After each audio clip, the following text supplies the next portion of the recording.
अस्सलाम वालेकुम नाजरीन। सल्तनत उस्मानिया की इस एपिसोड में हम देखते हैं मैंगोस अपने सिपाहियों के साथ जंगल में घोड़े पर सवार होकर जा रहा होता है।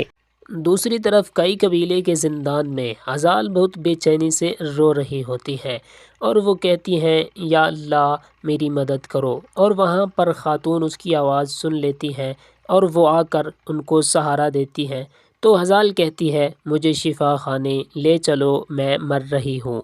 बेगम खतून उन औरतों से पूछती है क्या आपने बावर्ची खाने के इर्द गिर्द किसी औरत को देखा है?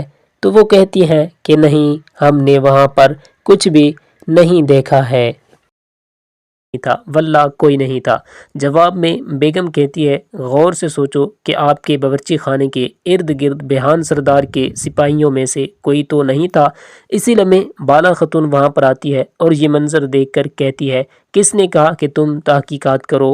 खातून, क्या ये तुम्हारा फरीज़ा है? तुम्हें जब क्या भी करादीन किले में होना चाहिए, तो तुम यहाँ क्या कर रही हो? तो बेगम खातून कहती है मैं तुम्हारी पोती के कातिल को तलाश करने की कोशिश कर रही हूँ, जो दरअसल मुझे मारना चाहती थी। बाला खातून गुस्से से कहती है नहीं, मैं जानती हूँ कि तुम क्या करने की कोशिश कर रही हो।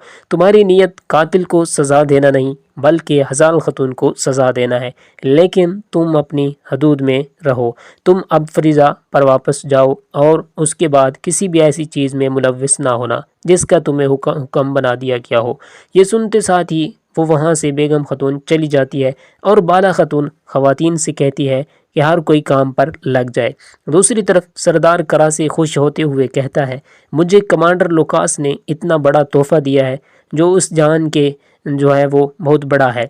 आलम इस्लाम कराची रियासत के बारे में बात करेगा। अमानती आपने तलाश की हैं, ये जानने के बाद उस्मान साहब जो है वो हसद से मर जाएंगे। कराची कहता है तुम बस थोड़ा इंतज़ार करो, मैं उसके साथ उससे भी बुरा सलूक करूँगा। उस्मानी रियासत होने के नाते उसे मारने दो, रियासत क्या होती है मैं उसे दिखाऊंगा कि ये शोहरत दूसरे लोगों को भी आपकी तरफ खींचेगी। हजूर, इस पर करासी कहता है ख़ास करके बेगम खतून। फिर दूसरे सरदारान मेरा हाथ चूमने के लिए मेरे हुजूर तशरीफ़ लाएंगे। इसी लम्हे वज़ीर वहाँ पर आता है। करासी उसकी जानिब बढ़ते हुए कहता है कि आपके पास बहुत अच्छी खबर है, आज का दिन हमारे लिए खुशी का दिन है। वज़ीर बेचैनी से पूछता है अमानते क्या आपने उन्हें तलाश कर लिया? तो करासी कहता है ये थोड़ा मुश्किल था लेकिन हमने उसे ढूंढ लिया। ये सुनकर वज़ीर अल्लाह का शुक्र अदा करता है और मज़ीद कहता है हमने आपको काम सौंप कर ठीक किया, मैं कभी आपको मायूस नहीं होने दूंगा। वज़ीर कहता है कैमुल मकाम खलीफा आपकी कोशिशों का सिला आपको ज़रूर देंगे। बुरसा में होलो फिरा को सिपाही गिरफ्तार करके लुकास पे पास चले आते हैं। तो होलो फिरा पूछती है कमांडर इसका क्या मतलब है, मुझे फौरन छोड़ दो। लुकास कहता है आपके पास जासूसी कबूतर है, मेरे पास महल में परिंदे, क्या आपने सोचा कि मुझे पता नहीं चलेगा? होलो फिरा पूछती है कि आप मुझे मारने जा रहे हैं? लुकास कहता है नहीं, मैं तुम्हें तुम्हारे छोटे से दिमाग पर बेवकूफ बनाने से तुम्हें मारूंगा नहीं, बल्कि तुम्हें दुल्हन बनाऊंगा। होलोफिरा कहती है मैं आपका मतलब समझी नहीं। तो लुकास कहता है आप किसी भी वक्त में बाज़ंतीनी कमांडर से शादी करने जा रहे हैं।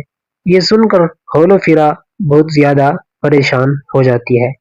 नाजरीन, उसके बाद हम देखते हैं मैग्नोस अपने सिपाहियों के साथ खानका की जानिब बढ़ रहा होता है। वो जैसे जैसे आगे बढ़ता है रास्ते में सिपाही तैनात करता जाता है, मगर बैठ खड़े उसके दो सिपाही शिकार बन जाते हैं। उन्हें मारते हुए उस्मान साहब तेजी से आगे बढ़ते हैं और कहते हैं खानका का घेराव करो। सिपाहियों, ये कहते साथ ही उस्मान साहब तेजी से आगे बढ़ते हैं तो खड़े सिपाही का काम उरहान और बुरान तमाम कर देते हैं। उस्मान साहब लुकास के पीछे पीछे होते हैं। बुलंदी पर खड़े सिपाहियों को भी उरहान तीर दे मारता है। दूसरी तरफ मैग्नुस खुफिया मकाम पर मौजूद होता है। सिंधु नीचे आता है तो वो उसकी जंजीरें तोड़ देता है और उसे उठाकर जैसे ही बहर आता है उस्मान साहब और उनके सिपाही उस तक पहुंच जाते हैं। उस्मान साहब मैग्नुस को पुकारते हैं। मैग्नुस भागते हुए कहता है مار ڈالو اسے بازنطینی۔ ان کے راستے میں حائل ہوتے ہیں مگر میگنوس بھاگ نکلتا ہے۔ عثمان صاحب اور ان کے جانباز بازنطینیوں پر ٹوٹ پڑتے ہیں اور میگنوس سندھو کو لے کر ایک رسی کے ذریعے نیچے اتر جاتا ہے۔ آگے بڑھتے ہوئے عثمان صاحب راستے میں موجود تمام کو مار گراتے ہیں اور پھر میگنوس کو بلاتے ہوئے کہتے ہیں، میگنوس تم خوش قسمت ہو کہ تمہارے پاس امانتیں ہیں۔ عثمان صاحب اس کو نیچے آتا ہوا دیکھ کر رسی بنی ہوتی ہے تو میگنوس اس کو آگ لگاتا ہے اور کہتا ہے تمہیں امانتیں کبھی نہیں ملیں گی۔ عثمان صاحب یہ کہتے ہیں، ساتھ ہی وہ گھوڑے پر سوار ہو کر چلا جاتا ہے۔ ناظرین، اگر آپ نے ابھی تک ہمارے چینل کو سبسکرائب نہیں کیا تو کر لیں تاکہ آپ کو ہر نئی آنے والی ایپیسوڈ مل سکے۔